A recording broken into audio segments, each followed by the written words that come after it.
అందరికీ నా హృదయపూర్వక నమస్కారం. తమ్ముడు ఇది పడిపోతుందమ్మా. మరణం చాలా బాధ కలిగించింది. ఇప్పుడు బాబు మోహన్ గారు కానీ కోటా గారు కానీ ఇద్దరు ఇప్పుడు యాదృచ్ఛికంగా వారు కూడా ఇక్కడ ఉండటం జరిగింది. అందరికీ కూడా ఒక కుటుంబ సభ్యుడు, నాకు ఇష్టమైన వ్యక్తి, ఏదైనా అభిప్రాయం చెప్పాలంటే నిర్మోహమాటంగా చెప్పగలిగే వ్యక్తి.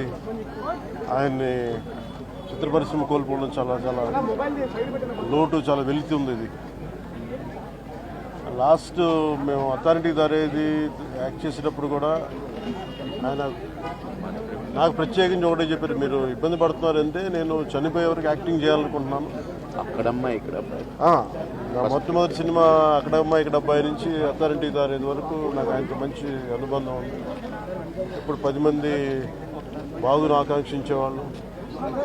ఆయన ప్రత్యేకించి నేను అడిగాను, మీరు ఇంత ఈ వయసులో ఇబ్బంది పడలేదు. లేదు, నా కష్టాలను అధిగమించడానికి నాకు నటనే నాకు మరుపుది, నాకు చాలా ఇదిగా చెప్పారు. నాకు బాగా కదిలించేసింది. నాకు అలాంటి వ్యక్తి ఎంతమంది పరిణి చెందిన నటులు ఉన్నా కానీ ఆయన విశిష్టమైన శైలి, గొప్ప నటులు.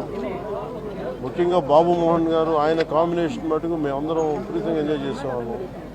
అలాంటి వ్యక్తి ఈ రోజు మేము కోల్పోవడం నిజంగా చాలా బాధ కలిగించింది. మనస్ఫూర్తిగా వారి కుటుంబ సభ్యులకి మనస్ఫూర్తిగా నా సానుభూతిని తెలియజేస్తూ వారి ఆత్మకి శాంతి చేకూరాలని మనస్ఫూర్తిగా ఆకాంక్షిస్తూ, మనస్ఫూర్తిగా ప్రార్థిస్తూ.